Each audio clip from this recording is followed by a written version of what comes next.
You guys all read the script, right? Lana, Ramon vouches for them. I vouch for him. These three were my best friends. Fuck those guys. Everybody love everybody!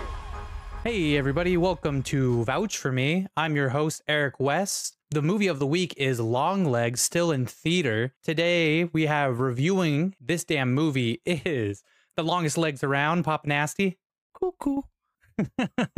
Okay, that works, I guess. I think, all right, the half a coup is better than no coup, as they say. And then the number one female FBI agent that ever was, Abraham Lincoln. Oh, Hail Satan. Jesus Christ. Here we go. I think Kayla and I actually talked earlier that I could have definitely come up with a better one. And I think we did, and then I threw it. But with us this week, we do have our unpaid intern once again, Kayla. Say hi, Kayla. Hi. There we go. And we're going to keep her unpaid just the way we like it. There we go. Round of applause, ladies and gentlemen.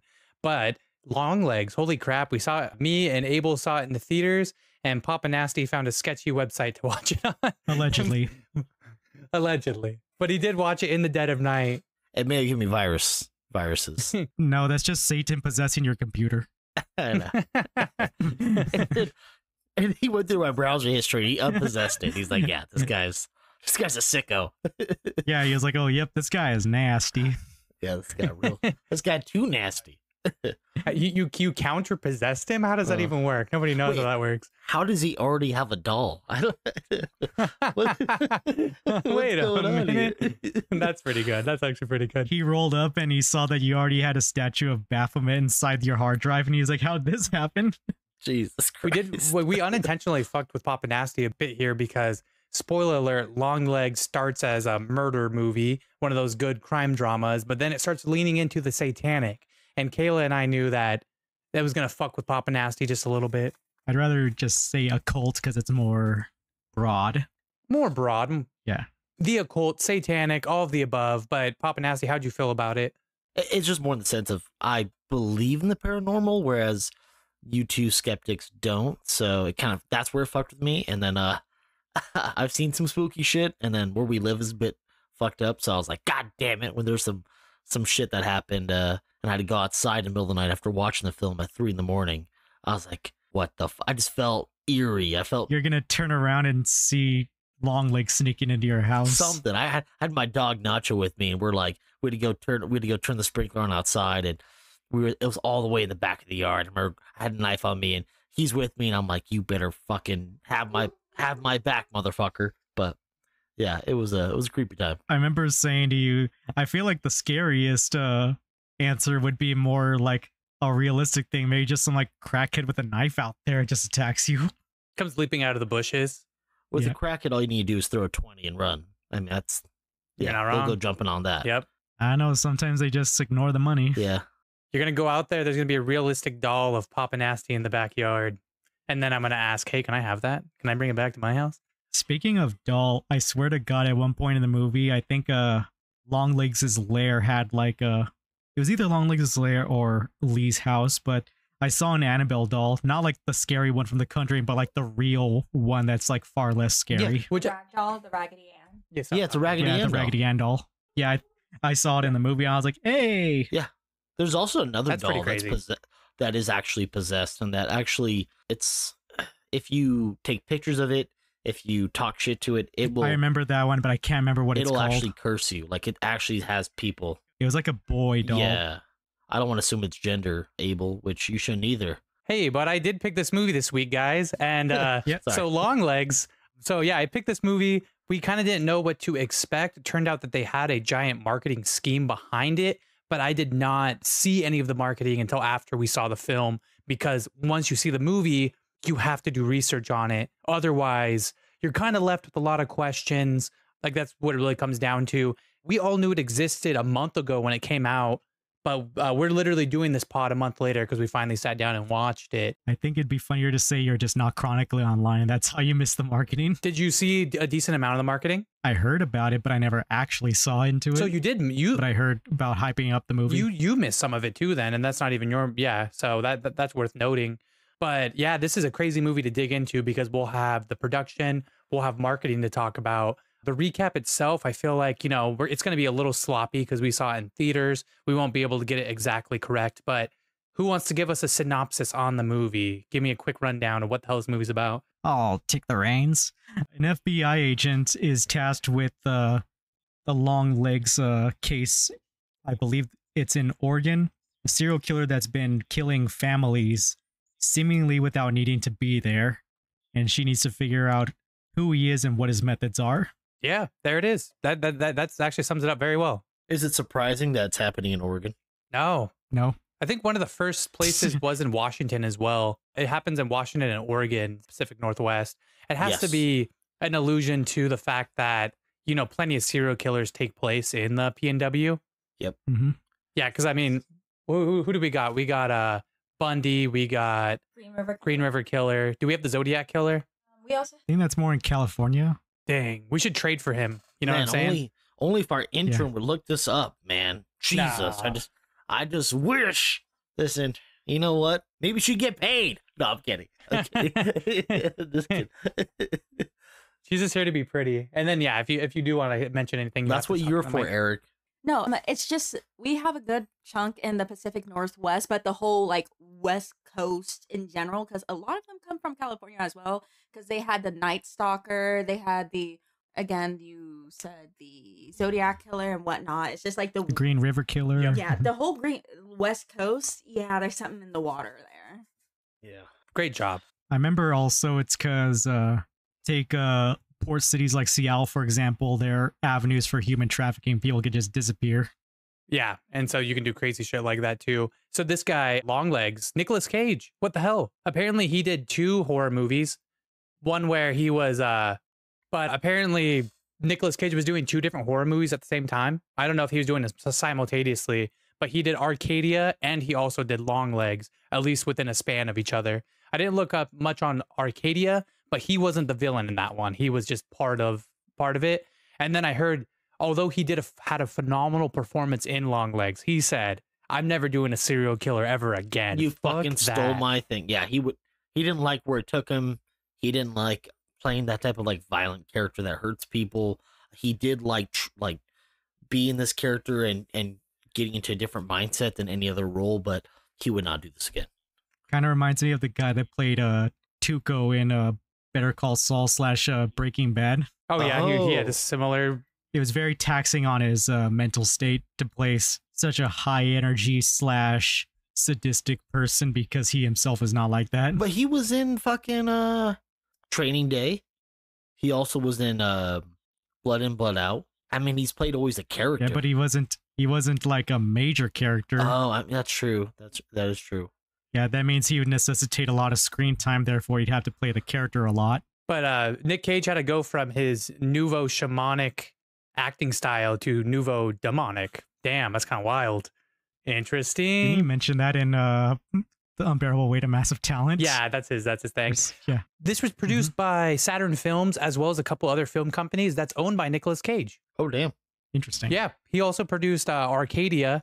He also produced The Unbearable Weight of Massive Talent. He also produced The Sorcerer's Apprentice back in the day, which was one that... What about Renfield? I don't know. Maybe. You have to look it up. See if that's one of the ones that he produced. Intern, look it up. No. What are we looking for? Now you just gotta do it on the fly. It's fine. We're just It's doing okay. it. We're just It's doing not, it. it's not. Yeah. We'll be good. I would ask my intern, but she's too lazy. Sorry. my I'm sorry, God. guys. I'm sorry. That was off. Yeah. I'm sorry. Oh boy. Gets the chancla. It's a White Claw's He's gonna get his talking. ass beat. They're barking. That's the White Claws talking. Dude, I don't know, man. It's gonna be a long leg situation at your house. PapaNasty's next episode, he's gonna have a black eye. Okay. It's like, wow, he became incredibly polite all of a sudden. That's wild. Yeah. Why is he wearing sunglasses so dark? Do you guys know much about Osgood Perkins? He's the director of this film. Dude, yeah, that's my favorite. No, I don't know nothing. I don't know too much about him. No, he's pretty low key. He's part of Neon Films, but Neon is the one that did their marketing job absolutely incredible, and we'll dig into that here in a bit. But this is clearly the best movie he's done. Right now, they made $90 million. It's not even out of box office yet. Yeah. Allegedly, they made this movie for $3 million, and marketing was maybe like another like 7 million. Marketing possibly cost more than the movie itself. That makes sense. I don't know how that makes sense, bro. That's fucking bonkers. Could you imagine making a $3 million movie and then you're like, I'm gonna also spend $3 million on marketing? Well, that's fairly this shit. cheap for movie standards, so. But okay, you know, I mean, it kind of worked out. They got a lot of people to see but it. usually, I mean, like we talked about this with like Godzilla, that like they didn't do, or what film was it? They didn't do. The film itself didn't cost that much, but they invested a crazy amount into marketing, where it's like they usually just go balls to the wall on that one. On certain films, obviously not every film, but for like a movie like this, which is weird because with the CGI and some of the crazy scenes that they did have, I thought it would be more of a, it would have cost more, but $3 million, that's wow. Fun thing about horror movies is you can go pretty low budget. And ironically, the lower the budget, the scarier a horror movie sometimes ends up. Yep, Mike Myers, the first one. That's what makes some horror movies Halloween so iconic. Is they started off as an extremely low budget movie like Saw, like the Blair Witch Project, and it's the fact that those low budget films accrued hundreds of millions of dollars. That's what makes them so iconic. That's where people try to replicate that success. And this is a YouTube short movies. Do you want to play a game? Yeah, that's a great idea. I just got to chop off my leg. I was gonna do it anyways. He was a grunt in our platoon. The grenade. Worse, a pink shirt and has a handsome face. Aww. 30 seconds or you die. The man downstairs. Porky Pig. But anyways, so Osgood Perkins, Abel, you wanted to bring this up last time, but his brother did the music. Yeah, his brother, under an alias, did the soundtrack for the film, apparently. Yeah, his brother's name was Zilgi, and it's a pseudonym for Elvis Perkins. That's a wild ass name, isn't it? His brother's name is Elvis. That's pretty cool. I think their dad was some sort of either. I mean, I could get this wrong. We'd have to Google it. But Anthony Perkins is either he was either like a rock star or he was a movie guy as well. He is Norman Bates. No way. He was Norman Bates. Okay. We figured it out. No way. Yeah, their dad's Norman Bates. The original Norman Bates. Wow. Does this all kind of put itself together? Did you? Okay, so here, you ready for the tragic shit really quick? Because this kind of sets up the themes of the movie. Is all right. Am I gonna cry? In a post interview, they asked, "What is the point of this movie? Where did you even come from with it?" And Osgood Perkins said, "It's about my mom keeping a lie my entire childhood to try and protect me and the family." What was that lie? Allegedly, his dad, Anthony Perkins, was bisexual and soliciting relationships with men. And so she was trying to keep it under wraps so that way the family didn't find out, the public didn't find out. But then later the dad did die of AIDS from his relationships. And then if you don't think that's crazy, his mom died in 9/11 in one of the airplanes. Small world. I know. So this dude is like dealing with all this trauma. And he even says in these interviews, he's like, honestly, these movies are just a way for me to talk about my trauma to you guys. And I'm just like dressing it up a little bit for you. Like My Chemical Romance. There it is. Yeah, that'd be a good point. Yeah, the Black Parade and of like plenty of other ones. But yeah, so that I know that takes a dark twist, but this is a dark and twisted movie. And it's starting to make more and more sense, like the direction he decided to go with this. But no recap yet. We have plenty of themes to talk about. We have the fact to talk about that Micah Monroe is in it, and she was in It Follows, which is one of the coolest horror movies that came out in the last decade. Yeah, so between this and It Follows, some fans have kind of decreed her to be a scream queen. She's our scream queen, baby. She was in Independence Day Resurgence. Yeah, no one saw that. No one saw that. She was in Labor Day. What a great movie. I don't even know what that was. I love that film because I never watched it. Ooh, she was in Hot Summer Nights. Ow, ow, ow. I Chihuahua. Oh, The Guest was pretty good. Nice. Okay, so she was in. I've seen clips of The Guest and it looks interesting, but I have not seen it. We'll have to review it and see. For plenty of her good ones, she's in plenty of just throwaway ones, but there's nothing wrong with that. She's trying to find them. She's in a lot of B and C movies for sure. Yeah. She looked like the girl from Fallout, the actress. I thought so too. I was like, I know that's not Ella Purnell, but she looks a lot like the her. The hair, the eyes. It's the eyes. It's the eyes. Oh, she was in The Bling Ring. I don't even know nothing about that. It was like some movie about like this real life shoplifting ring of pretty girls in like Hollywood or something like that. Yeah, I've seen the documentary. I've not watched the actual film. Emma Watson isn't. Emma Watson isn't. Emma Watson. Yeah. Watson. Get your foot out of your mouth. The fuck? Get your Christopher Walkens out of your mouth. That's crazy. So anyway, so all-star cast, right? So okay, we're looking at Longlegs. We haven't even talked about the themes yet. We will get into it. There's just so much to divulge when it comes to this sort of stuff. Zodiac Killer. That's what this movie is based off of. It's based off of Cult of the Lamb. Cult of the Lamb? Science of the Lamb. Yeah. Now it's Cult of the Lamb is a great game. Get the foot out of your mouth. Somebody wants to go play roguelikes right now. It's pretty fun. Okay, I've been playing them for fucking 14 hours the last few days. We're gonna talk about it. Intern wanted to talk. Did you want to join? Oh, she just wanted to smack me. Oh, hit him.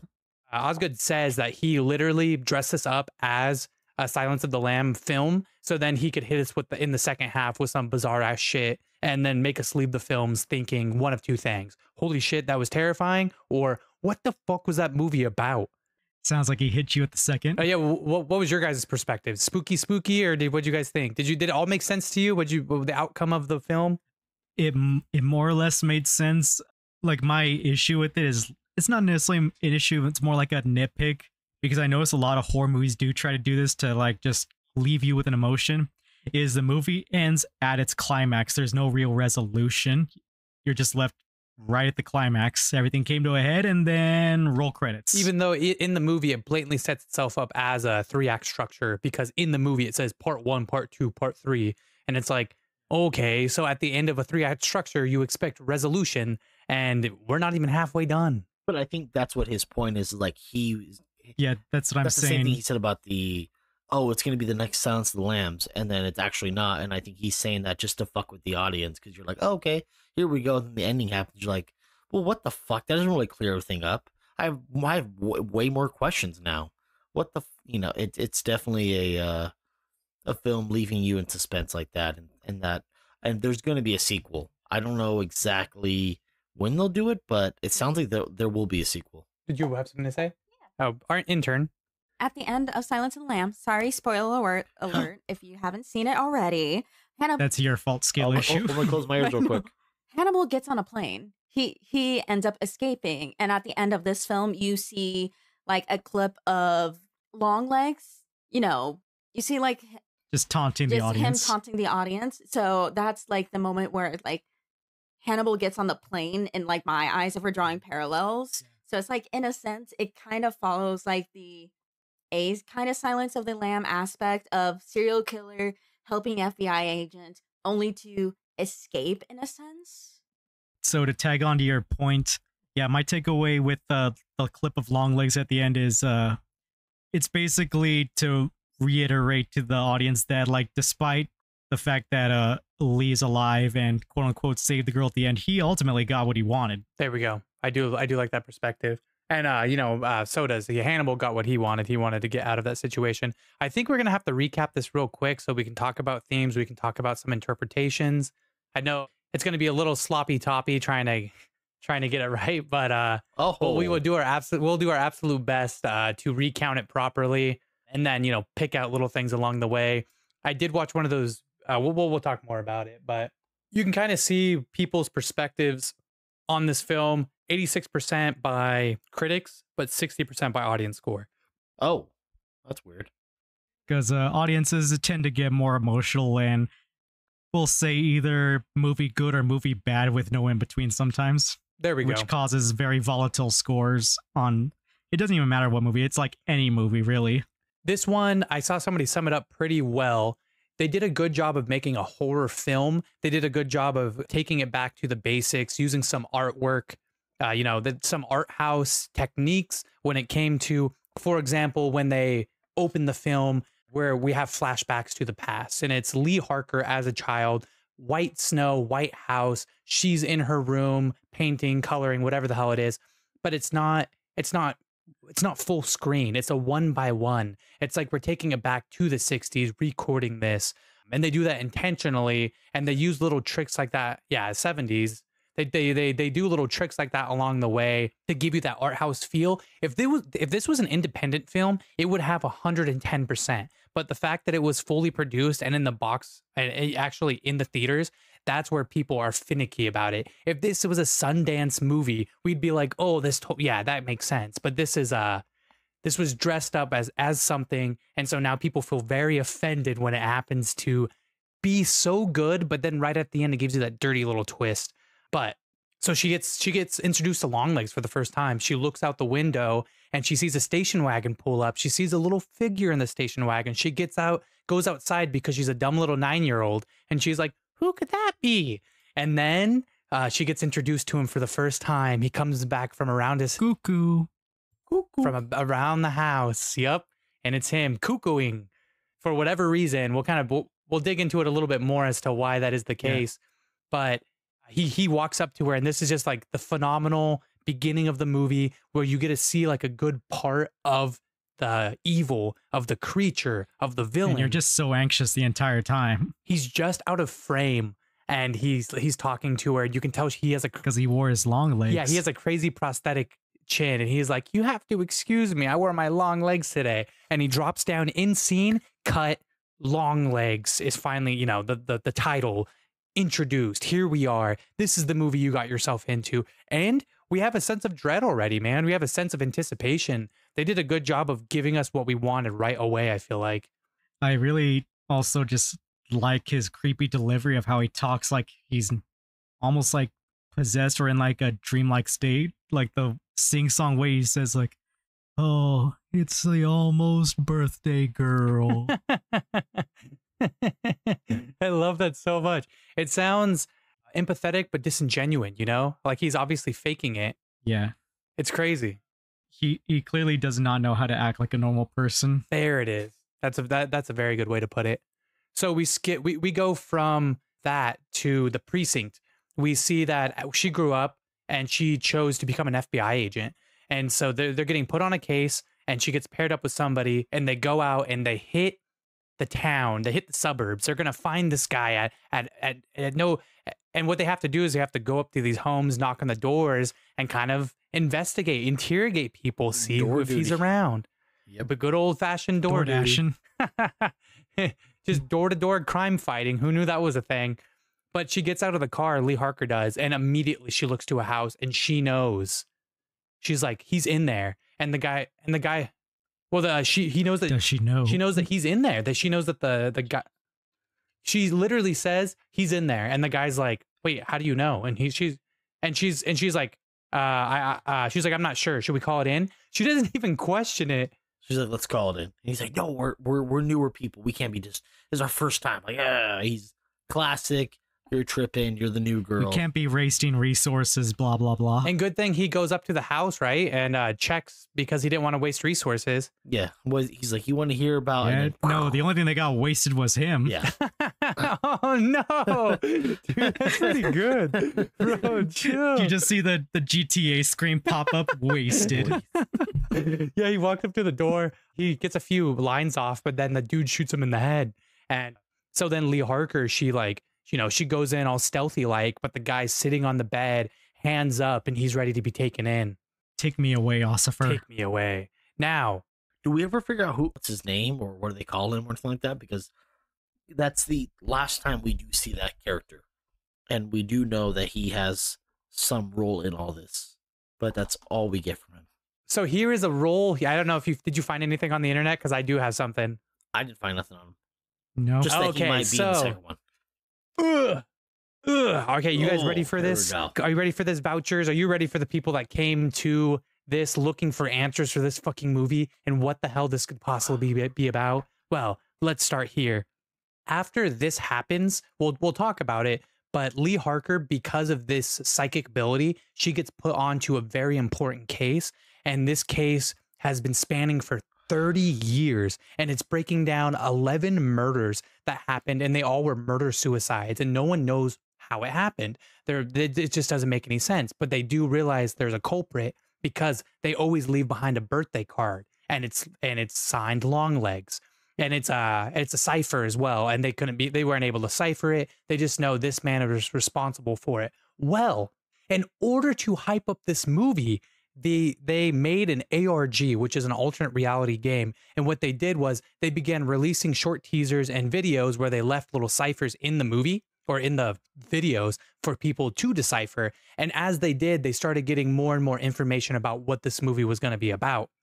Then they put up a big old billboard that had a phone number on it and nothing else except for like a date for the movie. If you call it, it's Nicolas Cage talking to you on the phone. Crazy. Then they made a website. But in order for you to learn about the website in the first place, they took out a page in the New York Times and had them put like a Zodiac killer as cipher. And then you had to decipher it. And then it had a link to the website. So now the website itself, which has been out since before the movie came out, it's called The Birthday Murders.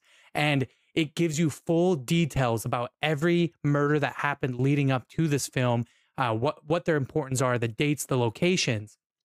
But a major thing is, for no fucking reason, they have contact information. So what if you wanted to contact the guy who made this website? Okay, you ready for it? The house, when she gets out of the car and she turns to that house, she says 3525. That's the house. That's the one he's in. If you look at the contact information of this website, it says friend of a friend, 3525 Potts Road, Colfax, Washington. Whoa. A friend of a friend of a friend. So he was influenced somehow by Longlegs, but we don't know a whole lot as to how. That goes back into when I was saying like everything that happened is all happening according to him and the man downstairs' design. Everything's playing out exactly the way it's supposed to. It all comes full circle. It all comes full, like all the shit coming together is wild. Also, that could just be some Easter eggs that he sprinkled in, Osgood did, because originally this scene was not going to exist. He was going to start the movie on the next part we're going to start talking about. But the producer said, hey, man, we have to show that she has these abilities, these psychic abilities. So we need this first little interaction. Yeah, it's one of the commandments of filmmaking, show, don't tell. Yes. You don't tell us that she has psychic powers. Show us that she has good intuition. Exactly. And so that's where this comes from. And then now we get to the psychic test, right? I don't know. And then Abel, if you want to take it from here for a bit, you're more than welcome. I actually missed this part. Oh, okay. I forgot. Yeah, I know. I was in line getting hot dogs and a drink. I came back when she was given the Longlegs file. Oh, perfect. Everything up to this part I missed. Okay, no, easy, light work. So after this happens, she gets screened by the FBI to see whether or not she has psychic abilities. At first, it kind of seems like it's like a psychology test to see if she's fucked up in the head. But then they start asking her to, name these numbers that she wouldn't know the numbers. And then whatever happened, she ends up in the car with her captain, who's Carter, and then another FBI agent. And he's blatantly saying, oh, based on your scores, you got 8 of those numbers right. That's pretty good. And she's like, yeah, but I got 8 of them wrong. He's like, hey, half a psychic is better than no psychic. But so they do acknowledge that she has some sort of intuition here. And then I think this is them taking her to their first crime scene. And I don't know if it's this is the part you missed. I know that she's given the Longlegs files to look over them, and he tells her nothing about the case because he wants to see what conclusions she draws from just looking at the file. Yeah. They're camping out somewhere first and foremost. Did you see when they show the bodies have been there for a month and then that's after this? Okay, good. Then maybe they have not gone to it yet. Yet, because I remember they're at the FBI headquarters. She's looking over the case. He invites her for a drink. She was like, "Do I have to?" And he's like, "Yes, you have to," because she was looking over it for like hours and fell asleep on the floor. Then he takes her to meet his family. Then she goes home, and then we get to the crime scene. Okay, perfect. I think. Oh, I think they're just camping out this previous house, which was like one of the last places that they actually committed the murder. So that was my bad. I'm looking back at it right now. And then, like you said, just the way you laid it out, she doesn't get anything from this information while she's organizing the notes. But you know what she does say is the man has something to say to her, and then he says something like, Carter says something to her, and then he compares it to Manson, and then she's like, well, even Manson had accomplices. So she's already quick to start assuming that there might be an accomplice from the very beginning, which is pretty interesting. Yeah, he had the Manson family. But then she's introduced to the family of Carter, which is a big deal because she's awkward. Lee Harker's a little awkward. but she is invited to the daughter's birthday. And that's so sweet, guys. Because her birthday, she's the almost birthday girl. Almost birthday girl while we're investigating the birthday murders. That's not going to come up at all. Nobody's worried about that whatsoever. No, it won't, Eric. You're tripping. It's funny because apparently this character, Longlegs, who will, it's Nicolas Cage, crazy prosthetics, such a fantastic character. Osgood Perkins has been trying to figure out how to use Longlegs in a movie for a while now, but can never figure out where to put him in. And he's like, he couldn't even figure out what he was. He's like, what is he, a birthday clown? Is he a killer birthday clown? Or what? So this is what he came up with instead was is he a Slash reject? Yeah. he very well could be actually. But then very quickly, this is insane. She just got the information. She started deciphering a few things about Longlegs. And then she goes back to her home. It's late at night. She's still looking at information. This is when she actually figures out the cipher. She figures it out because he leaves the cipher for her. Mm-hmm. Yeah, because she's sitting in her home. She looks out the window. There's a figure. There's a knock at her door, like a couple knocks. She looks out her window, sees a figure. Really loud, like pounding on the door. And then so she goes out to investigate. And then you probably get one. She looks out the window first. She looks out the window and sees that shadowy figure. Then she runs outside with her gun and it's gone suddenly. And she turns around and she sees a figure walking around her house. It's Longlegs. That's the crazy part. They did a really good job. Probably one of the most unsettling parts of the movie is her being alone, her being out in her yard. It's dark. You can see the full window and you can see a figure walk in her house, but they blur it out just enough that we get the same visual she does of like, oh my God, was that just there? And she goes in and she clears her house and nobody's there. And then she sees the note that says, don't open until the 14th, but she opens it right then and there. And she gets the cipher. She deciphers things. But that's another scene too that was spooky because then the doors open behind her.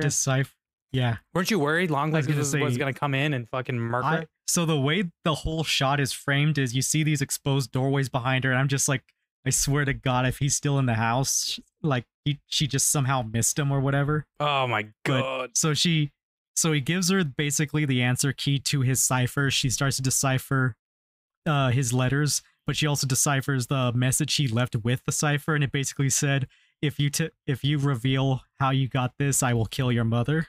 Yep. So she has to keep it to herself, but she does say that she did decipher things. And then the next thing is she goes to a murder that technically happened a month ago. So it probably happened around the 14th again, the give or take the 6 days. And this time it was because the family was supposed to go to Disneyland. So no one expected them to be gone. And so they were actually in bed, covered in maggots. It was really disgusting. Like good prosthetics though, got to admit. At least the cat ate well. Yeah, that poor cat. Oh shit. Yeah. She has a conversation. She has a conversation with her mama on the phone, and her mama is like, "Have you been saying your prayers, Harker?" And she was like, "Yeah, I have been, Mom." She's a liar. God, her mom is so creepy, Ruth. Jesus. Yeah. Oh, there's something just off about her. Something off about both of them. Yeah, there is, and there is actually a reason as to why that is. Later, we find out, but for the time being, yeah, there was like some general fan speculation that maybe Lee might be autistic. Like maybe it's not like psychic powers. Some people are like, she's just got a little bit of the tism in her. There could be. That would be good representation. That'd be like the Good Doctor. Like the Good Doctor. Basically, like she knows, but actually she at least knows how to act like a person. You mean like House? Oh, yeah. House is a good one too. Yeah. No. Oh yeah, no. I remember seeing this meme that basically said like the Good Doctor versus House, and like, nah, House is a more accurate representation of what it's like working with an autistic person. Oh my God. But yeah, we're not entirely sure what is it. Is it something like maybe she's autistic coded? Maybe it has something to do with her trauma. Either of those are valid. So now we get a scene of her. She's still investigating things. Now she's in a library by herself, even though she just met Longlegs, sort of like she just missed Longlegs, but now she just keeps choosing to be places alone. But this is where she figures out you fucking live. What are you doing? Maybe that's why she's at the library, dude. Yeah. Mm-hmm. Maybe she went to the library because she said, "Fuck this! I'm not going to study and I'm not going to research stuff in my house anymore." And then while she's working, we also notice that like she'll hear stuff sometimes, like either a voice or like some kind of whoosh in the air or something. She like looks down the hallway and you can faintly see like some kind of figure was outside the window. That's the first time I noticed that figure, and it clearly has horns. It clearly is some kind of weird satanic presence. Yeah. Yeah, I was gonna also mention, technically it also first appeared in the earlier scene when she saw the figure that coaxed her into coming out of her house. Like, you can actually faintly see it behind the figure, but it's really hard to notice because your eyes are fixated on the figure instead. It's there's 10, I think there's like 10 or 15, like you said before, Abel, moments. And the crazy thing is it starts small and far away, but the further we get along in the film, they become harder to find. But when you find them, they're so much closer. Yeah, they're more like you can see the actual what it is. And the figure tends to appear when stuff is going down. But she does right here. In doing this research, she ends up drawing a correlation between the nine circles of hell. Yeah, she basically looks through an occult book about hell and the devil, and then she like takes the calendar of the killings, and she realizes they draw a line, which is an upside down triangle on the calendar. Yeah, and so far so good. This is actually pretty fucking cool. Like, she's actually doing a good job of trying to figure this shit out, right? Yeah. So now, based on this, they shortly after this, she takes the information to Carter, and Carter's like, all right, you're onto something. I'm going to start listening to you. And then, so they go through all of the past murders, and they're like, oh, the only person that hasn't died is Camera, whatever her name is. Carrie Ann Camera. Carrie Ann Camera. So they're like, let's go investigate the old barn that was on their family farm. And they do, and then they find, I think they find their first doll. Yep. It has a cross over it. Somebody was trying to hide it. And then they wanted him to find it because Lee points out X marks the spot. There were like doorways, and then eventually the staircase marked with X's, like someone wanted them to come find it. Damn. So they're just all falling into his trap, which just pisses me off.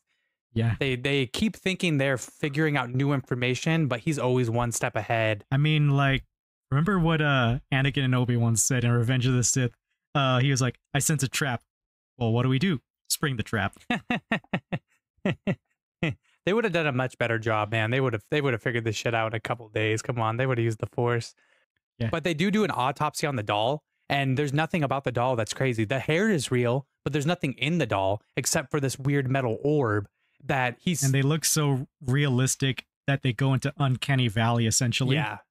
They scan it. They scan the orb. There's nothing in the orb, but then also... But scanning it makes a weird noise. It makes a weird noise, and also Harker has like a weird reaction when she first sees it. There's like a weird like humming, and she feels it, but it's pretty subtle. She also gets like a weird, like she sees some like she's like a vision of some messed up things, and then the doctor has like he hears his ex-wife calling to him or like talking to him.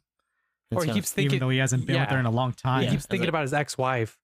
He's like, what the fuck? And then she's just like, no, it's nothing. But then it's funny, like she's like, there's there's nothing supernatural to it. And then she's like, well, maybe he's doing something to these dolls, and this orb makes the family go crazy. It's like, is that not also supernatural? How was one differentiate from the other? I also wanted to point out that like Corner dude also just seems reluctant to do anything about the orb. Probably like some black magic's preventing him, because like, oh, there's no point in cracking it open. There's nothing in it, and like, you sure about that, bro? Let's crack it open. That's what I would have said it if I was Carter. Exactly. But no, they took him at his word and just like, okay, it's empty then. Yeah, exactly. Oh, yuck. Fuck it, dude. Yeah. You got any Flintstone gummies? But now we do get our first little scene of Longlegs all by his lonesome. That's kind of out of pocket. You know, we're kind of hiding, you know, we're trying to figure out where Longlegs is. And now as the audience, we get to see him doing something, which is very strange. Is this the scene where he's just like building a doll or something? Or he's building the doll, but then he has to go to the hardware store to go get some. Yeah, you don't have to be afraid of the dark because you are the dark. Oh, man. Covers it up. And then that shit was so creepy. Here it is. Yep, it's true. And then he goes to the hardware store, right? And you think, he's this creepy character. He's going to scare everybody that he meets. And he goes to the hardware store, and a little girl's working the hardware store. Yeah. And he shows up doing the cuckoo thing with his hands over his face like a weirdo. But the way he's doing it, though, people have pointed out that's like, oh, what if it's like a mannequin thing? Like it's the mannequin strings, and he's pulling the strings. Ooh.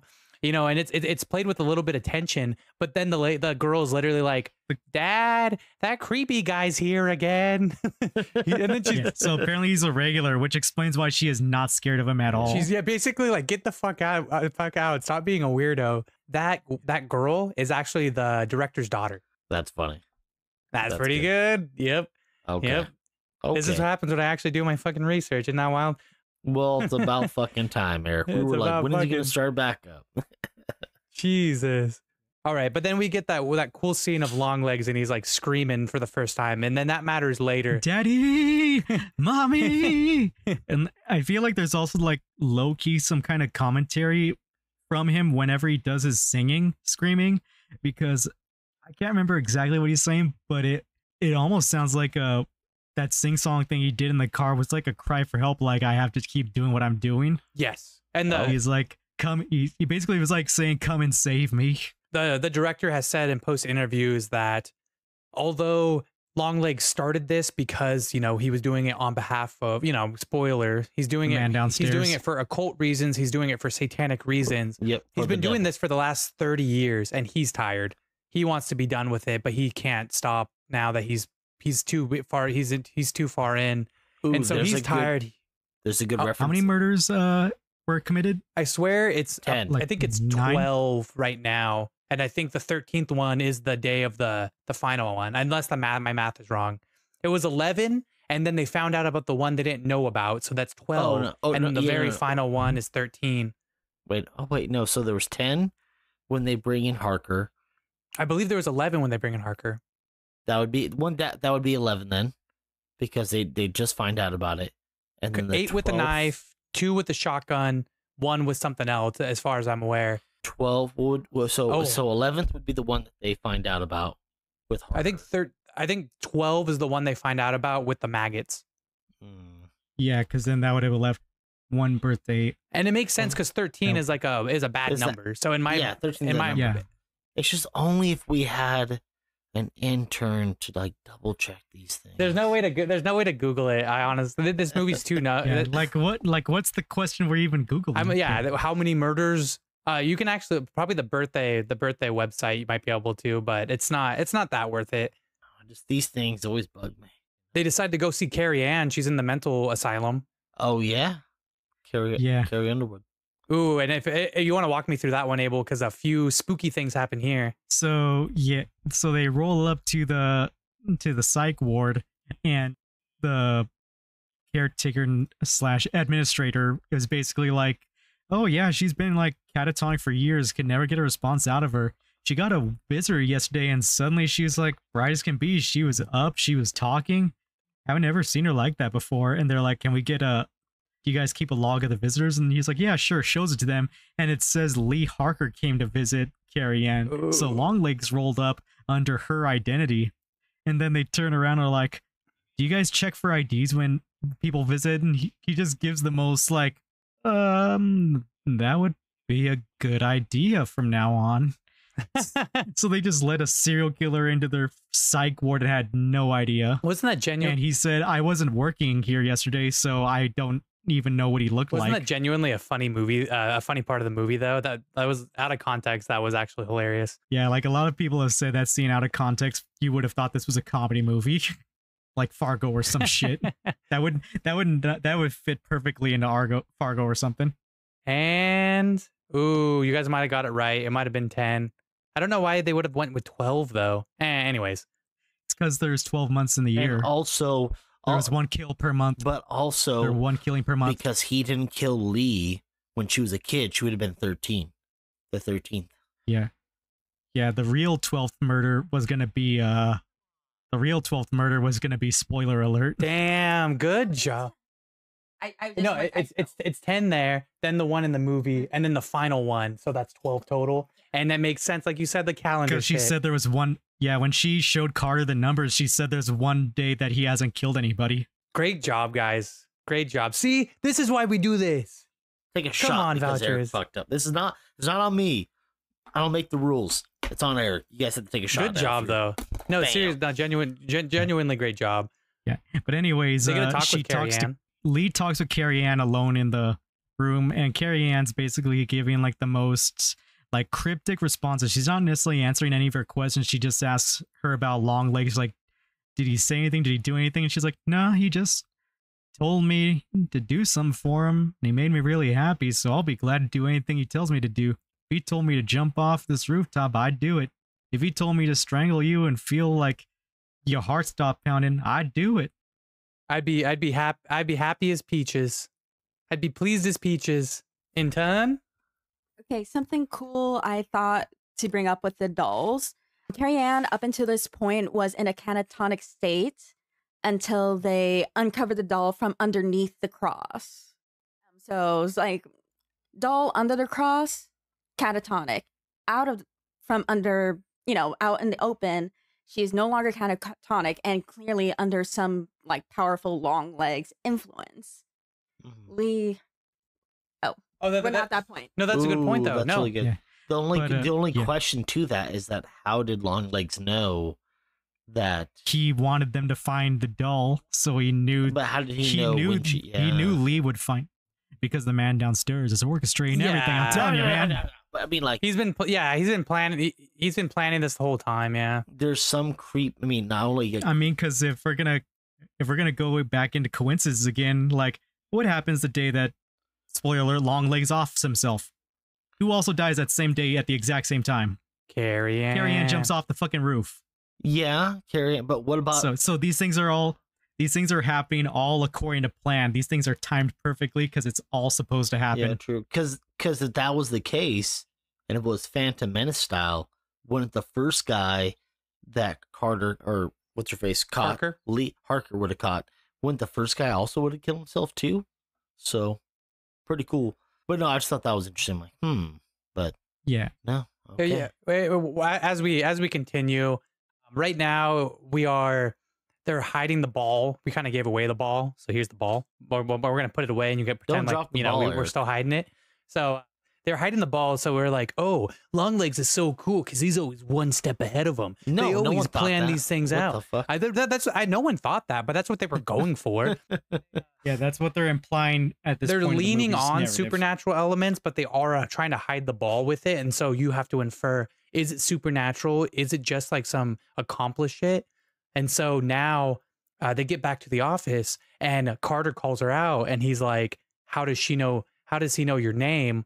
And then she, well, it doesn't matter. And then he's like, I did some digging. It turns out the day before your birthday, when you were 9, birthday. someone showed up to your house and your mom made a call about an intruder.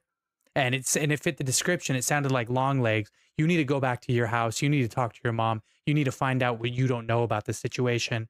And so she goes back to the old farmhouse to see her mama, who she's talked to a couple times. You can tell they're a little bit estranged, my friends. Her mom's a hoarder. I think they call that like Diogenes syndrome or some shit like that. Ooh. But is it related to trauma as well? I'm not sure. I didn't read up on it too Well, much. wasn't she also like popping pills a little bit in like the scenes? And she's like, "Are you taking are you doing your prayers?" And you see like the creepy teeth, and then there's Also known as senile squalor syndrome, is a disorder characterized by extreme self-neglect, domestic squalor, social withdrawal, blah blah. Basically, her mom doesn't get out much, and she just lets the house fall apart. And yeah, she hoards. But she's doing it for a reason, but we don't know that reason yet, my friends. I don't throw anything away. So what does she find? what does she find? Her teeth? Oh yeah, her mom kept her teeth. My virginity. Oh damn. Wait, what? Oh, Couldn't find. Yeah, she couldn't find. Dude, she couldn't find that if Yeah, she would try. That She was asks her mom. lost. Yeah, she asks her mom questions, and she also keeps dodging the questions for some reason. So Lee decides to, like, you know what? I'll make you some dinner, mom. So she's cooking up some for her, and this is yet another appearance of the man downstairs. If you look in the door's window, Yep.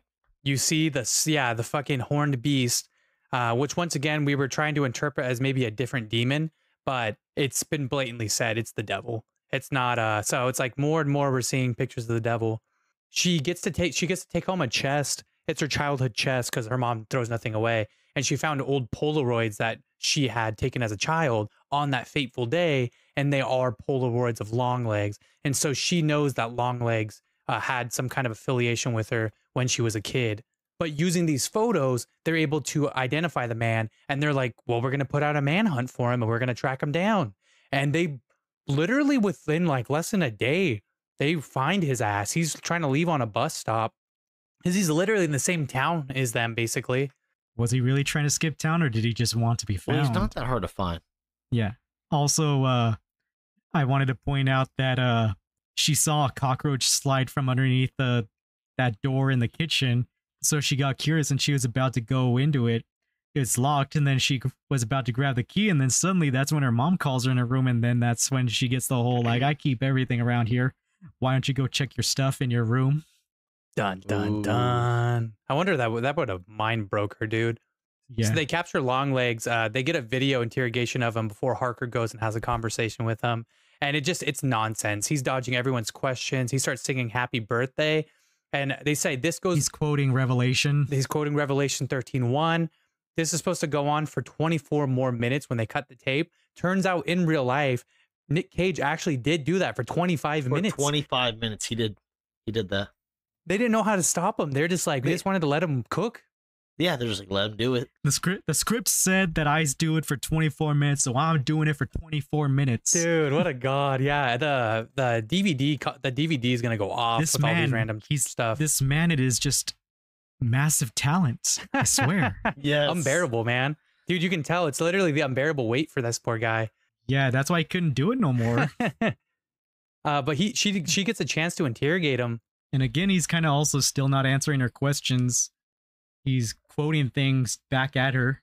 Also, I like that he kind of foreshadows something that does play out later, is when he does that, knock, knock, you guys have won a gift from the church. Oh. Turns out he said that, and then we realized the relevance of what that actually meant later. And he did a thing too where he's like, and you'll be there, and you'll be there, and you'll be there. And he's like, although he's on camera, he's looking directly at the 3 FBI agents. Yeah, he's turning his head perfectly at each of them in front of the in front of the TV.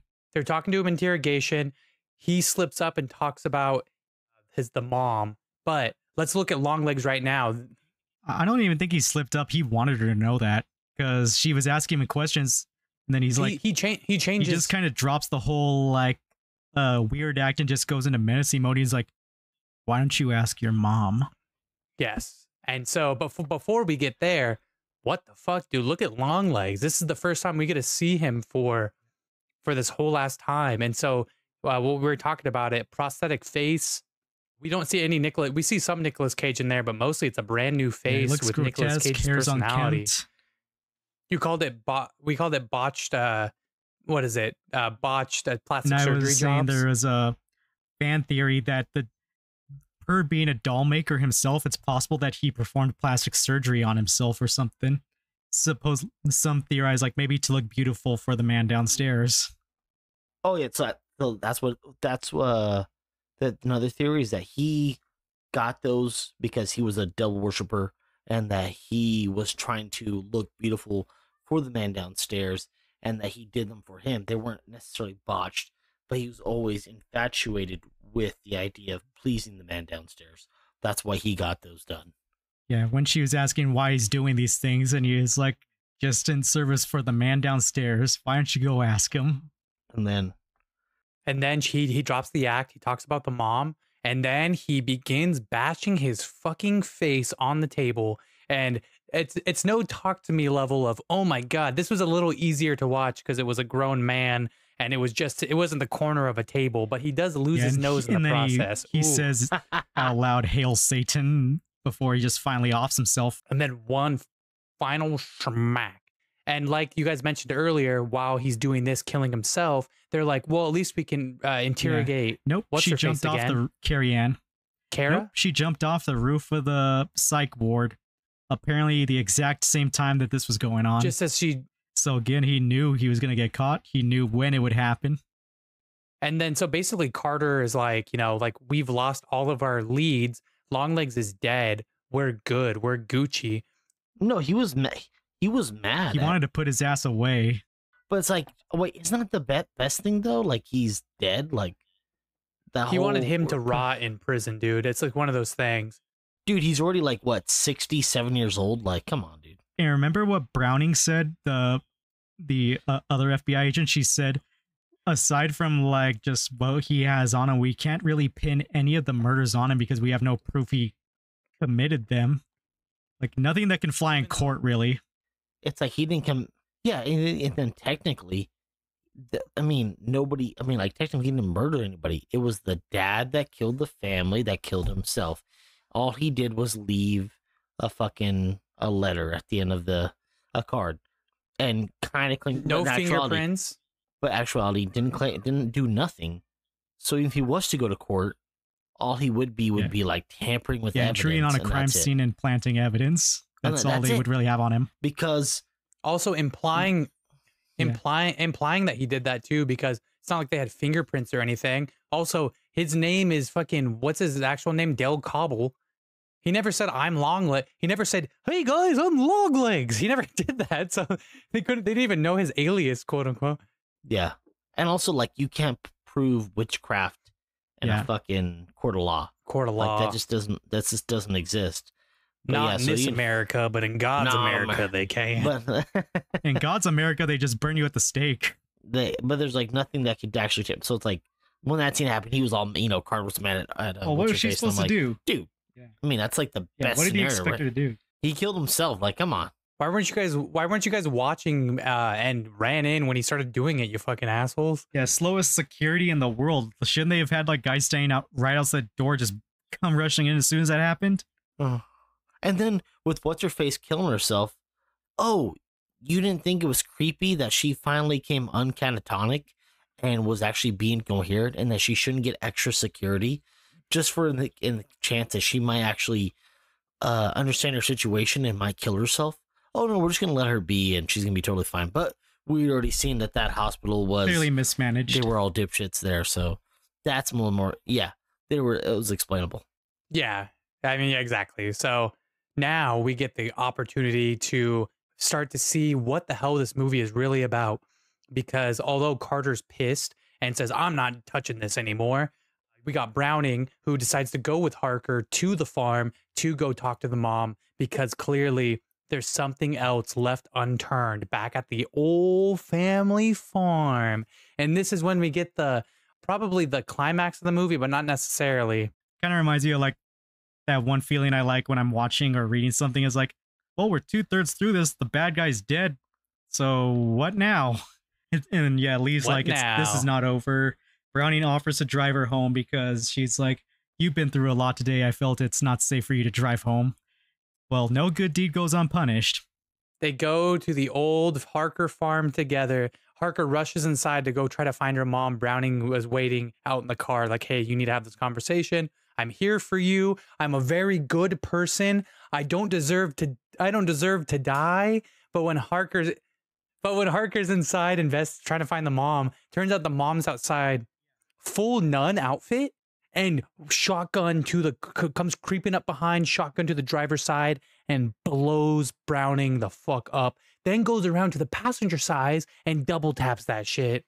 Yeah, Lee witnesses this from inside the house and comes rushing out, gun in hand, trying to stop her mom, but she's like not sure how to approach this. So she's like, just remember the training. She's like, drop the gun. And then, yeah, her mom's like almost in. She slithers away. She like scampers away. And then Harker finds her, which it looks like she has her gun trained on a small girl. But then you realize it's a doll. And it's not just a doll. It's Lee's doll.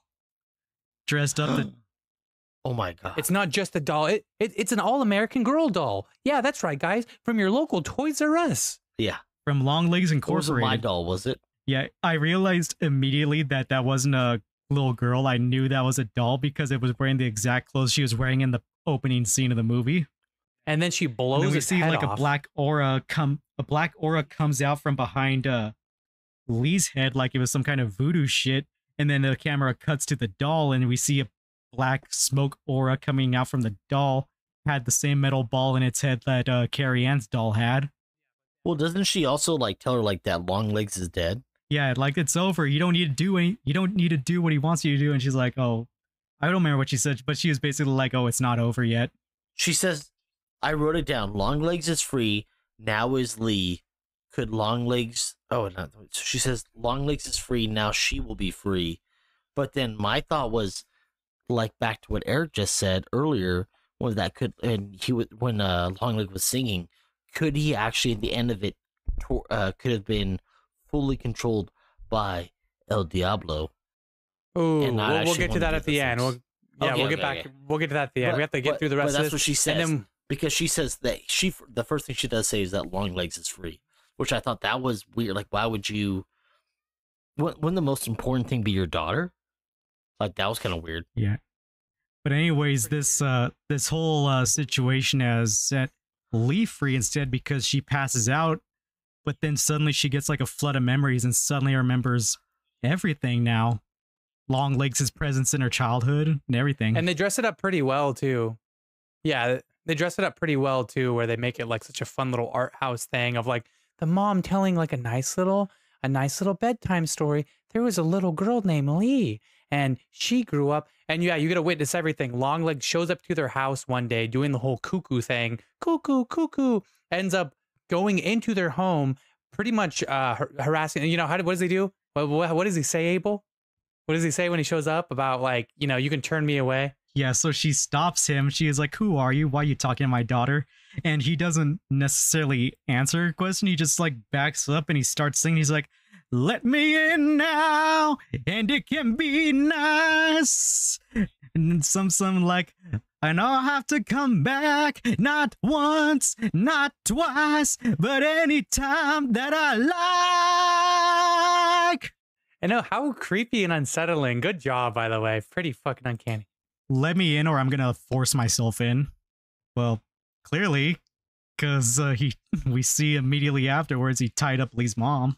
Yeah, that was. I was like, oh god, he's gonna do something I don't want to see. And then she makes that deal with him. Did you want to intern? God damn it, intern.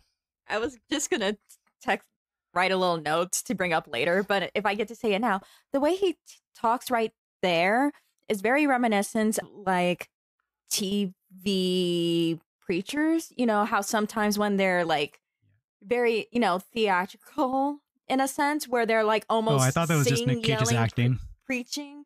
You know what I mean? Very performative. Wait, can I get a pass to do a preacher? Go ahead. Well, yeah. Can I get a hallelujah? No, I'm just kidding. Is that too much? That might be too much. That was good. No. I mean, do it in context, though. Can I get a hell Satan? Whoa, Longlegs. Pump the brakes, bud. Pump the brakes. Whoa. What are you doing there? I'm not gay no more. No, I'm just kidding. Wait, what is the context? I like women. Women. Are you coming out? What is this? No, you guys ever seen that clip? Which one? No. Way. On YouTube. What random ass reference are you making? Yeah, when he's that guy that's like, I'm not gay no more. I like women. Women. He's like, I'm not gonna wear dresses. I'm not gonna have purses. No, yeah, look it up on YouTube. It's fucking hilarious. Okay. No, none of you guys have seen that. No. Oh, it's fucking. Well, I mean, Eric doesn't have social media. We don't all have this. We don't all have the same For You page. It's the common mistake. It's the common mistake of just because I've seen so many videos that I'm like, oh, people must have seen this, and I show Kayla and she's like, I've never seen this guy before in my fucking life. Well, yeah, she's looking up like Cat in the Hat and like fucking Pokemon videos. Of course, it's very. Dang. It's on the set. She actually introduced me to most of the spooky shit. She showed me Longlegs and Creepcast. Hey, Wendigoon and PapaNasty or fucking Papa Meat. If you guys ever listen to our podcast, we'd love to be on yours. Yeah, no, it's we'll have to talk about it later. Okay, another time. Anyways, circling back to what the hell is going on right here. This is the reveal of the movie, guys, and we're fucking going on a tangent right now. This is the reveal of the movie. It's the big reveal. It's what we've been waiting for. It's what's supposed to make the movie so cool. Come on, Abel. Get it together. But anyways, she remembers everything. Longlegs has been like in her presence. He forced her mom to be the one to deliver the dolls because, like Lee said in the interrogation and Mr. Carter, these people would not have let Longlegs in their house to plant the dolls. They had to have let someone in that they trusted. And it goes back to what Longlegs was saying, knock knock, you've just won a gift on behalf of the church. Yeah, Lee's mom has been his accomplice the entire time, and she was posing as a nun from the church delivering these dolls to all these nice Christian families who are none the wiser because all you have to do is say I work for the church and they'll let you in their house. I see where they're coming from in that regard. Yeah, just like the automatically trusting, but then you also have to take into account knock knock. Oh, what did I win? Oh, you won a doll in the likeness of your daughter. How do you know what my daughter looks like? Well, at that point, once the dolls enter the house, they're basically bewitched. At that point, they lose all sense of reason. Because the murder happens pretty much as soon as she walks in the door with the doll. Not like they spend very long with it. Because I imagine it's like a vampire thing. Like once you let them in, you're under the spell at that point. Certain possession, but also, yeah. If I saw that creepy ass down to my front door, like, yeah, no, we're not letting that bitch in. Well, she also, the doll is boxed up. Yeah, the doll is boxed up basically, so they don't know what it is until she comes inside and they open it. No. But then the nun in of like how Ruth was dressed as the nun was still creepy as fuck. I've never seen a nun dressed like that where I'd be like, yeah, come in. Look, you're about to go visit a funeral. What the, like, super creepy.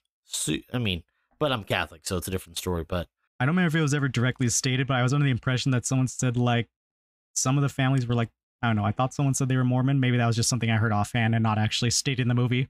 Oh no! All of them were certainly Christian. They were certainly heavily religious. Maybe they could be variants of Christianity, but they were certainly, Christian, Catholic, Mormon. But I believe predominantly Christian.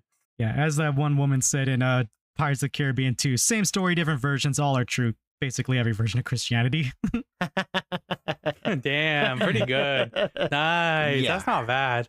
Yeah, dude, you're about to go off with fucking you could argue anybody about that, dude. It doesn't matter. The head of the Mormon church. Let's go. What happened next? She does let them into their fucking home. Yeah, part of the stipulation is she has to watch. She has to make sure it happens. And it shows her running down the driveway throwing up because of like the horrible thing that she watched. Yeah, because it's kind of like corroding her soul, right? I would imagine, like in the same way it corroded Longlegs and made him like, it corroded his mind, made his facial, made him change his whole facial features, physical characteristic. It would imagine. I mean, she's not going to do anything to her physical looks, but it's doing something to him, doing something to her spiritually, to her soul, and it's fucking her up. And that's why we kind of see her later on that she is what she is because she has just been doing it for like what they say 30, what we say 30 years. So it has something. It's corrupted her soul. That's what I kind of got from that context. It calls back to what happened earlier in the movie when she asked Lee if she still says her prayers, and she's like, I have to be honest about something. I've never said my prayers, and she's like, that's fine. Prayers don't do a goddamn thing anyways. And like, well, now that scene retroactively makes a lot more sense because she's been living with essentially the devil in her basement the whole time. And so she's just like, yeah, I would have tried praying, but there's no amount of praying that would have made Longlegs go away. But it's also like, yeah, no shit, bitch, that you gave up because that's why you have no faith. Like you just gave up, you just gave in instead of trying to fight it. You just like, Well, the deal was like either she serves him or Longlegs kills her and her daughter. She did what any mother would do, is like, I'll just make anything as long as my daughter lives. Yeah. She made that. Or go buy a gun and then come home one day and be like, hey, do you have any new dolls you made? Yeah, go buy a fucking gun. Yeah. You're acting like magic didn't stop that from ever happening. Once he rolled up with and probably made a doll of Lee. Like that probably put them under his will for like the next 21 years. Dude, put a cross on that gun. Hey, you seen the new episode of Vouch for Me? Ah! It is so. Hey, you know that. Hey, Hey, Mr. Longlegs, did you like, comment, subscribe? Did you leave a 5-star review? No?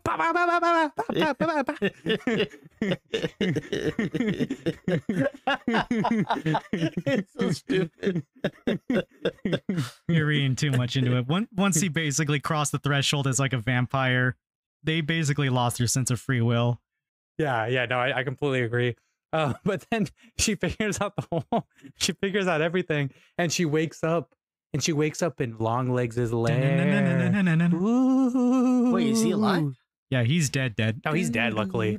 But she wakes up in his lair. But then she goes upstairs. Because she's downstairs. She goes upstairs into a home. It's not just any home. Looks real familiar. It's her fucking kitchen, dude. She goes up and she's in her own home. And then we realize Longlegs was the man downstairs. He was in her house the entire time. That piece of shit. Dude, what a fucking asshole. Not only did he murder people, he lived rent-free at some poor single mom's house. He lived there for 20 years. Kind of reminds me of what Joker said to Batman in Arkham City. He's like, how do you hide something from the world's greatest detective? You just hide it right underneath his nose. Like, where would the FBI look for a serial killer?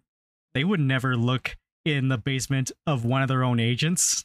Well, also she was underneath the spell of the doll, so that's why she couldn't essentially see. Yeah, she can remember he existed. She didn't remember the photograph. She didn't remember the downstairs, and she was essentially like how she was like throughout the film. Like she was very like robotic and like awkward. I remember and just, like, reading an interpretation where someone said like, any criticisms you have about like how she just acts irrationally or doesn't do the quote unquote smart thing, like say when she, like in the opening when she was getting the knock at her door and then she runs outside and like, how come you didn't call for backup or anything? Like, well, if you now remember basically the last 80% of the movie that she was under a spell, suddenly everything starts making more sense.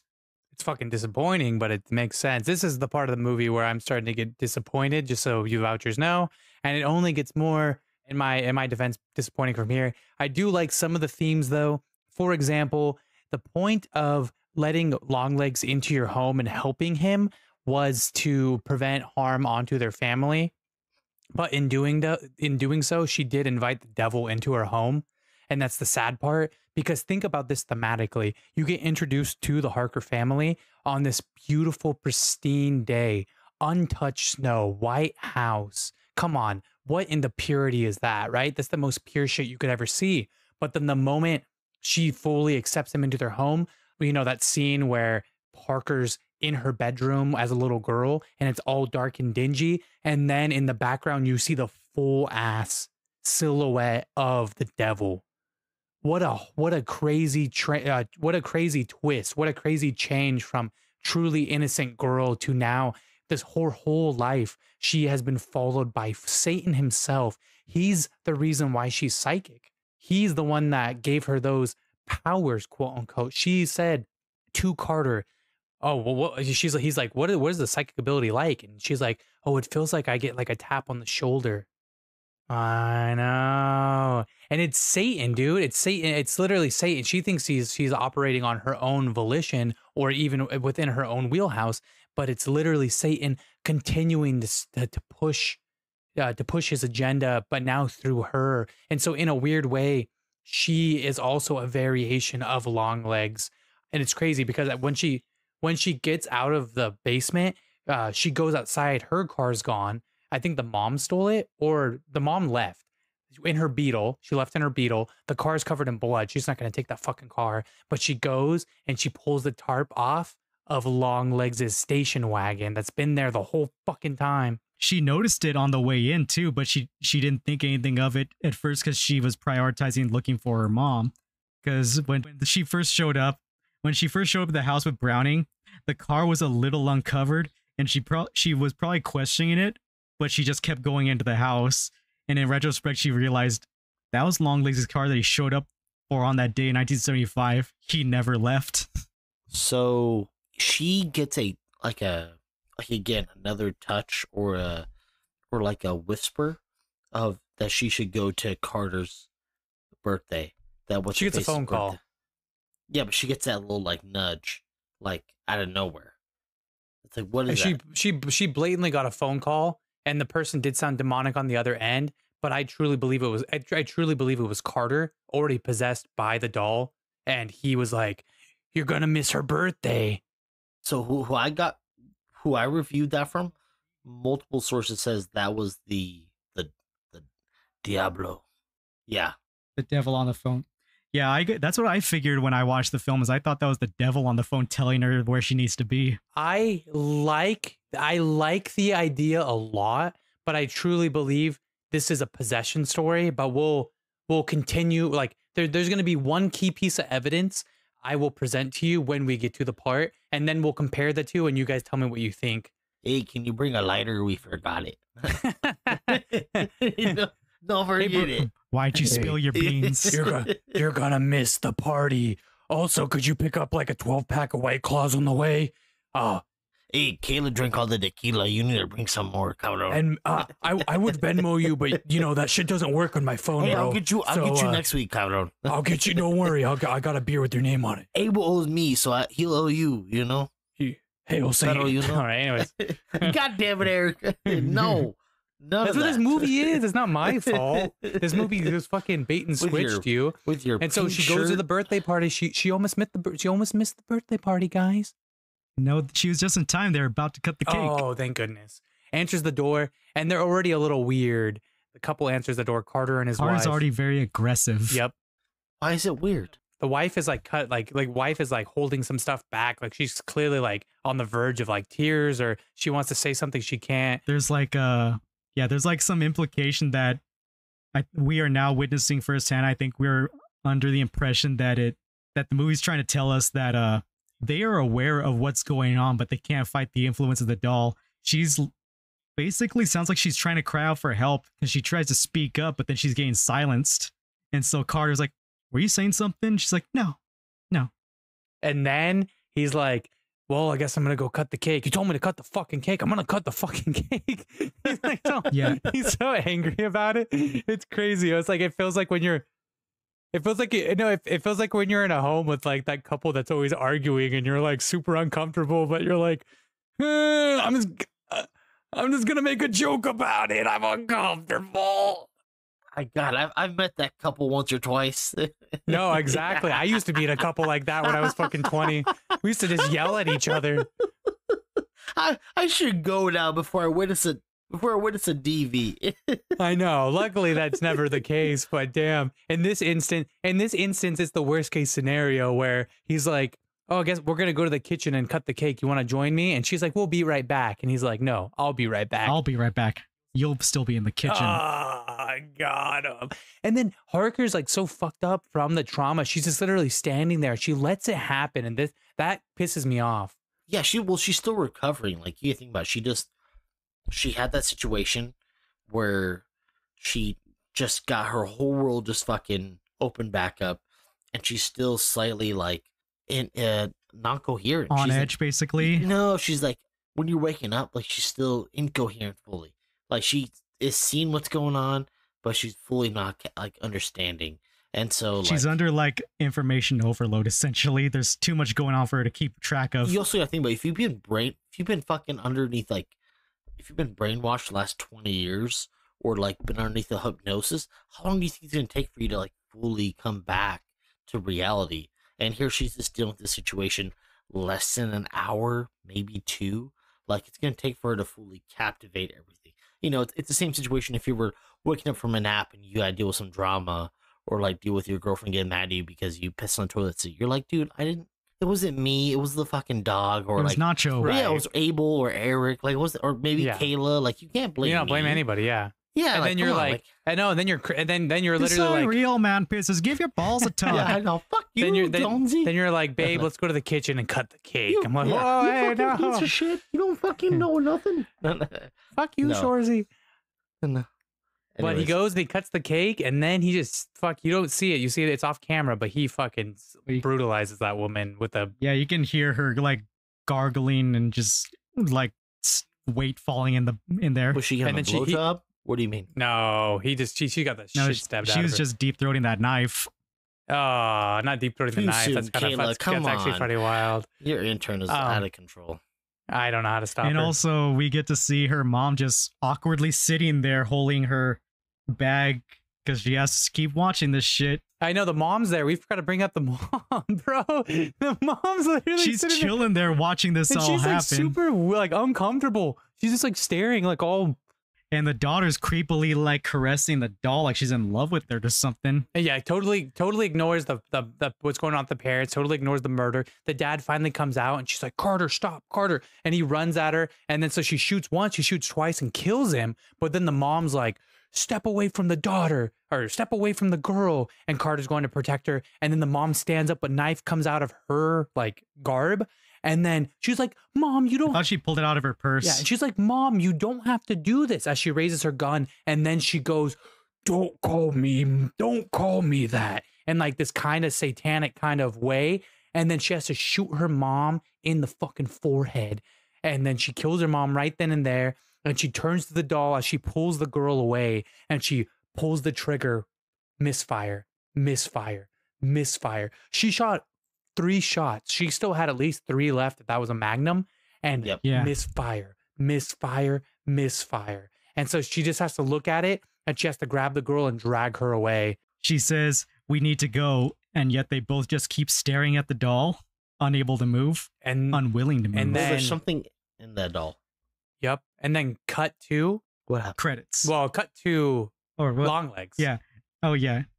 One of the last things he does, like as a farewell to the viewers, a little wink, a little kiss. Hail Satan. With his like, yeah, very nonchalant, "Hail Satan," and then Jesus. cuts. Exactly. Fucking kind of the I don't cross think after that shit. There's not enough money in this world to make me say those words. Yeah. Good. Good. Rightfully so. Jesus Christ. But okay. Well, what did you guys, that was the movie? There's plenty of things. Okay. This was a Zodiac killer. This was a Zodiac killer, Silence of the Lamb, true crime kind of shit. And it turns into, in the last 9 minutes of the movie, it blatantly turns into some satanic bullshit. What do you guys think? It was good. I don't understand the hatred behind the devil made me do it because that's a real thing. But I mean, non-paranormal and non-believers in that sense are gonna get upset by that. So, you know, that's to each their own. I don't have to tell you. I feel like it's left a little unresolved, but that's a trend with a lot of horror movies lately is they kind of want to leave things open-ended because horror movies are scarier when like you're left wondering, well, what happens next? I'm like, well, this ain't the thing. At least with the thing, you're left wondering if the other person's the real person or if that's the thing disguises them. It seems in general from the reviews I've read that it's this final act of the movie that tends to lose people even if they loved the movie up till that point. But personally, I dug it. The whole like occult thing possibly could have been fleshed out a little bit better. I think this movie might have benefited from probably like an extra 10 or 15 minutes to at least help flesh that out. But I don't know. I dug it. I agree with they need to flesh it out a little bit more. People are calling it like a nihilistic horror film where, you know, you're nihilistic. Nothing matters. Yeah. So it's like despite your best efforts, despite the fact that Lee Harker has spent literally her entire life like under this man's influence, It was all for nothing. She literally sacrificed everything in her life to try to stop this man, stop the influence. It didn't matter. There was literally nothing that she could do to stop the influence of the devil, because it turns out that the entire time it was the devil. Ever since her birth, ever since her conception, it has always been a play by the devil. And this is what disappoints me, because this is not just a theme of the movie. It's not just an interpretation. This is blatantly what happened. Osgood Perkins got interviewed after the movie, and they're like, "What does the ending mean?" And then he's like, "Oh, yuck. Everything in this movie was literally the devil. It was literally like everything set in motion from the beginning to the end was on behalf." But yeah, so the pretty much the whole movie doesn't matter. And it's like, oh, then why did you make this like why'd you make this a crime drama? Why'd you make this a true crime thing? And he's like, I literally did that. Have seen it otherwise. I literally did that to trick you to go to the theater, so then I can make this into a Satan thing, and you couldn't do anything about it. Yeah, okay. Hold on. Before you shit on it, how many serial killers were influenced by the devil? Like, that's not been an unknown thing. That's so, I mean, not trying to be mean, but such a stupid, like the Night Stalker, Charles Manson, fucking all these guys. There's a few other ones. All of them are influenced by the devil. That's always been a Charles Manson just wanted to start a race war. But his thing was like Hail Satan and like, you know, and then Rich Ramirez had the the pentagram. But like, well, the number one way to scare rich white people is to just put the devil in front of them. That's what this is, though. No, I mean, like, even the Mexican culture, like, for ours, Abel, like, that demonic shit, that's not a big thing. I know there's like a lot more of that shit that is out there, but like La Llorona, yeah, like, but that's, you know, it's a demon lady, that's whatever. But like, people don't fuck with that shit. Yeah, Kukui, that's, you know, shit like that. People don't fuck with it. It's like, no, it's a big no. But to be like, oh, and then also, what about the Amityville Horror? Like, that was also a case where a man was possessed, killed his whole family. That's a real thing. And it's almost kind of, it's kind of funny because you say that, because it could be like, you know, the Christian films were always so cheesy and so this and that. Like, I was thinking about this earlier.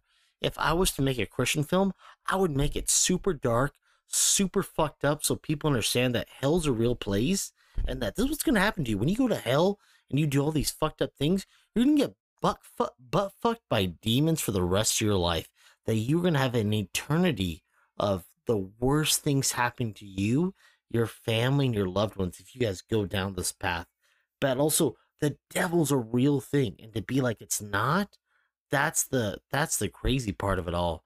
But not once in this film that all this crazy Satan stuff's going on, that they'd be like, hey, can I get some help from the man upstairs? I don't know. Like, I'm not trying to get. They allude to it. They allude to. She says, "Say the prayers," but she says, "I never said my prayers." They don't do it. She didn't believe in it, but they didn't exactly. Neither of them didn't believe in it. It's those moments where I'm like, "Oh yeah, no wonder why this shit happened to you, because you didn't fucking even try to reach out, you dumb fucking bitch, and your dumbass bit." No, sorry, too much. Okay, Kayla's got something she wants to interject. God was no longer in their house. It was an empty box. The one time God was actually involved, the one time God was in the film, it was when the doll was, underneath the cross of Jesus, under the floorboards, and that kept Carrie Ann in a catatonic state out of Longlegs' control. So that was the one time it seemed like someone reached out for help. They put it under the floorboards. They put the cross on top, and then, it kept Carrie Ann out of Longlegs' reach, but kept her catatonic. And then once it was removed, she was susceptible to the influences. So it seems like, so it's like, it's very interesting you bring up all those points of like how no one in the film thought to reach out.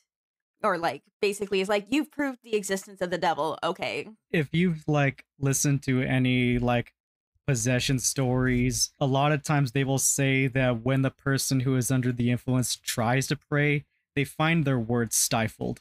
Like the mom in the final scene. You can't pray because you physically can't. No, and that's a real thing. Like, you'll get fucked with trying to say the prayers.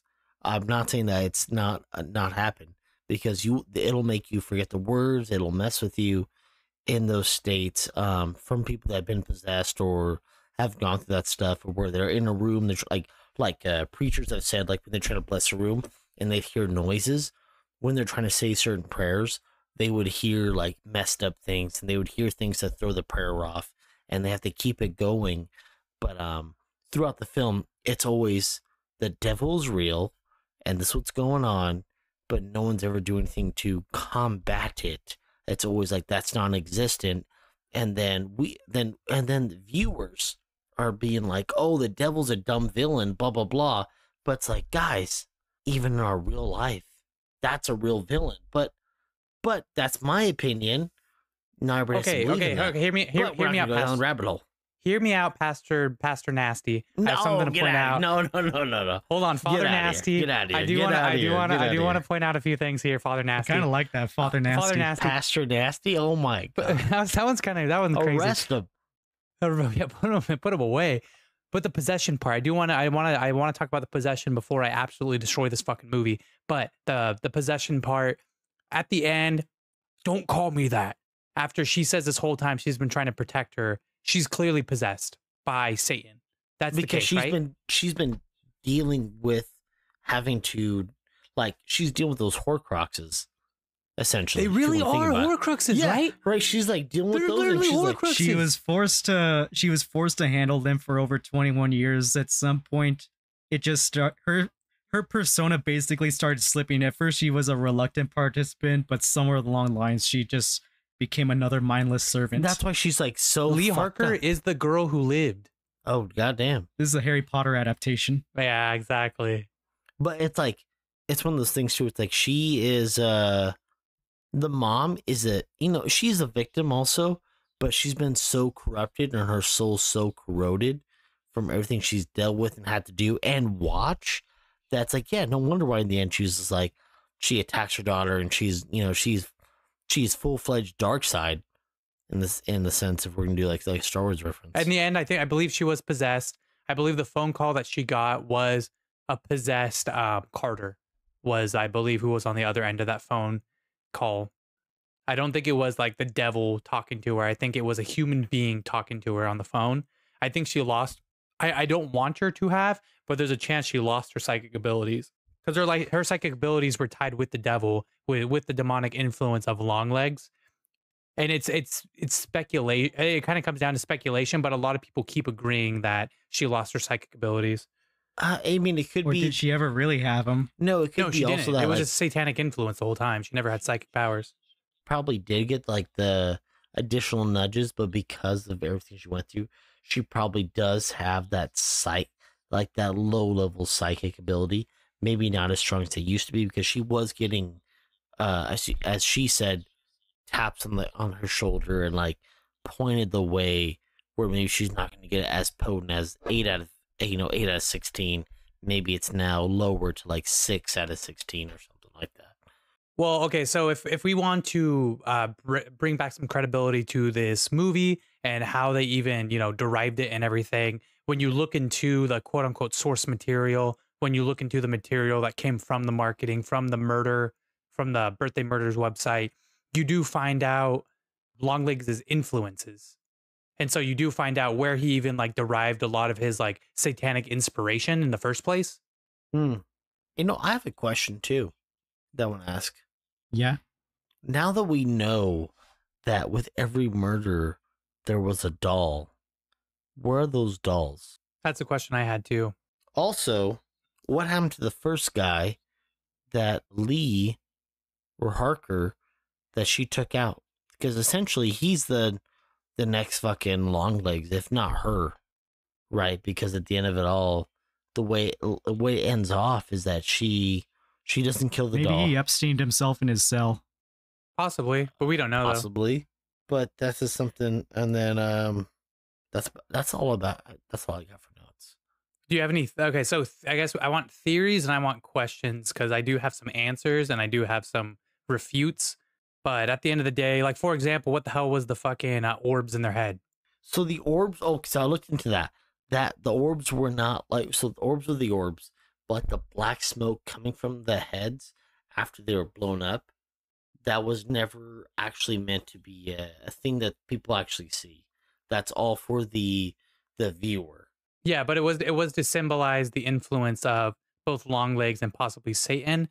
And it turns out that Satan was heavily influenced, or Longlegs was heavily influenced by a book that he referenced in the movie unbeknownst to us and in the Birthday Murders website, ARG. He referenced the Golden Bough, and the Golden Bough is from the 1800s, and it's an anthropologist who actually takes a bunch of old myths and compiles them together, basically like documenting the occult and showing that people went from understanding and believing in magic to religion to science, quote unquote. So the orb, if he, yeah. Oh, so the orb is they reference like some old myths of people who would put their spirit into like either a piece of clothing or a piece of food, and it was able to hold influence over somebody else.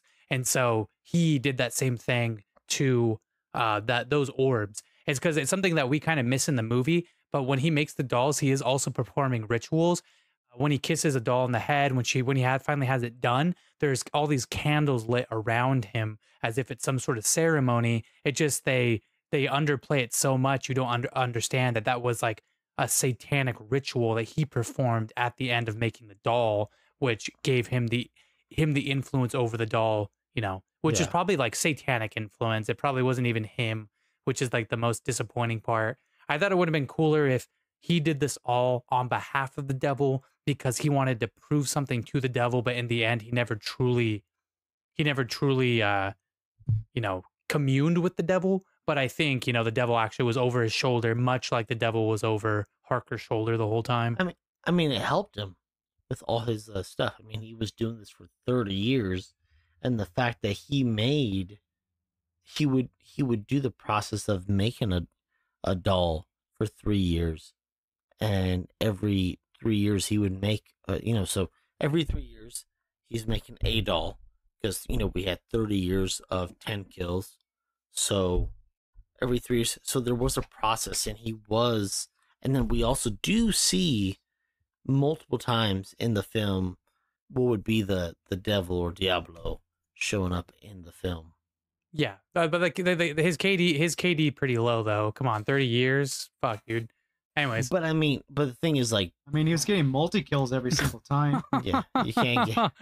Yeah, you gotta think about it. It's every 3 kill so it's every 3 years, but he gets a nuclear. Yeah, he takes out a nuclear family. I already killed like 40 people or 4 kills. Yeah, that's one of those things. It's about, and he's getting a whole Christian family, so it's about quality, not quantity. True. So his target. Also, okay, so before we go into the vouch, I do want to break something down really quickly of why I sincerely despise the end of this movie, why I'm deeply disappointed by it, and how they could have, I don't know necessarily what I think they could have done better, but here is how I feel. Mustard on the beat, ho. This is genuinely how I feel. The turn to the supernatural was disappointing on the grounds that, the devil is all powerful, especially in this context. No matter what happened, he did all of this. So even in real life, as someone who can believe, maybe the devil is all powerful and you do really need, an all powerful, God to try and fight the devil. They did not turn to God, and they, left the devil unchecked, and he went to fucking town on them. Whatever. Bad. Super bad. But what's disappointing is we're playing by the rules of this reality. This isn't real life. This isn't like, even something more supernatural. The rules of the reality have clearly shown that if Longlegs amassed enough knowledge that he could commune with the devil, and then now he has to work on behalf of the devil.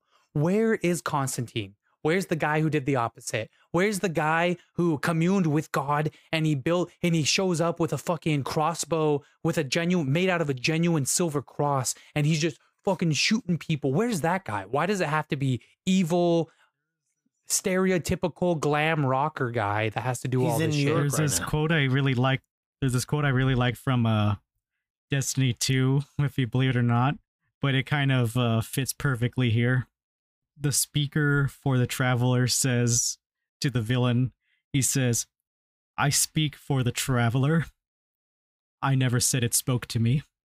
Oh, that's pretty good. Spooky. Longlegs could be doing all this on behalf of the devil, but no one ever said that the devil actually told him to do it. He's doing it because he thinks that's what the devil wants. I want to believe that's the case, because that would make this movie so much fucking cooler. Yes. Yeah, that's the problem, is that he's getting power-ups, and he's like getting away with things that he shouldn't be getting away with. And then also, What's-Her-Face is also getting certain, like, hey, you should do this, hey, blah, blah, blah. She's getting those, like, additional things. So it shows that he's influencing that situation. Yes. But I like your perspective, Abel, and I completely agree because I wanted that to be true as well. But Osgood Perkins doesn't know how to shut his fucking mouth when it comes to post movie interviews. And he's literally given so much away about the movie where it's like, oh, well, what if he just was doing it on behalf of the devil? And he's like, no, the devil was the complete influence this entire time. And it's like, oh, well, it must mean that you must have grown up in a religious household and you understand the true fear of Satan. And he's like, no, to me, these are just props. To me, this is like going to like a Halloween store and using all of these, all this iconography just for fun. He literally did. Yeah. What a piece of shit, dude. That's what disappoints me about this movie. Wrong. He made this. Oh yeah. He made Satan the big bad as a cop out. I call it a cop out ending. I think it's bullshit. Wow. Because you also don't believe in Satan, so it's a different story. I wish You don't know what I believe in.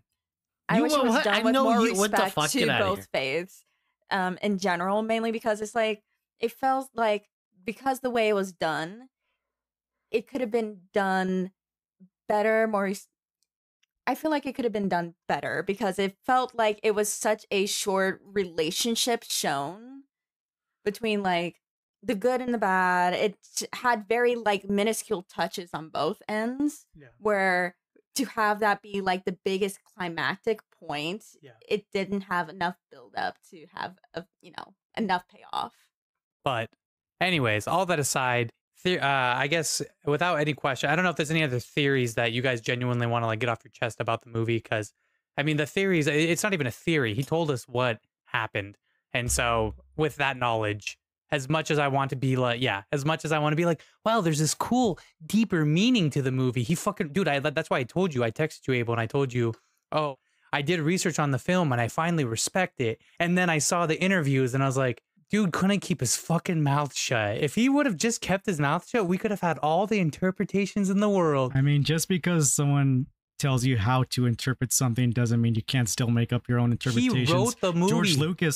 George Lucas wrote the Bible of Star Wars. That still doesn't stop Star Wars fans from making up their own headcanons. I mean, I'll go ahead and read all the canon fan fictions people want to, write. But at the end of the day, the man who wrote the movie, Word of God, told us what the themes were, and it fucking disappoints me. And that's all there is to it. And so, nonetheless, with all of that considered, guys, do you vouch for me? I vouch for you. I dug the movie. I vouch for you. I don't vouch for myself, but Oh my god.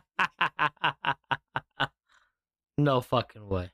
I vouch. It was like a kind of a. I vouch that it was a fun horror movie, but when you do too much research, it actually ruins it. They build this movie to do a bunch of research into it, and then when you do the research, it's wildly disappointing. So, that's where I'm at. What do you do? But Kill, Watch, Marry. Abel? I'm thinking about it. I'd say watch for me. I'd say watch, but I'm only watching it one time to see my friend's reaction. But for the most part, if I had it my way, I'd fucking murder this movie and bury it on Namek with an unnamed with an unnamed. Namek don't grave. exist no more. No, it does.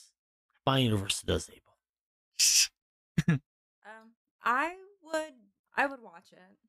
You should have just said Planet Vegeta. No, it doesn't exist. I couldn't bury it there. The only reason I don't kill this movie is just on the grounds that the ARG was cool and that it made the movie cooler. It made it make more sense.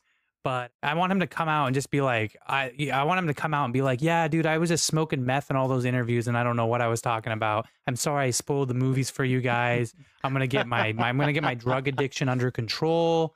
I mean, my daughter was in the movie. I can't believe I let that get the best of me. So She was dating Hunter Biden. That shit would help me out a little bit. Yeah, guys. Other than that, dude, Longlegs, I think we saved our asses. This is on the longer side, understandably. Very 2 hours, right? Spent like 30 minutes just ranting how much this movie pissed you off. I mean, yeah, but I'm glad we ended up watching the movie. Glad we all got to be little spooked out little guys. But we're not done yet.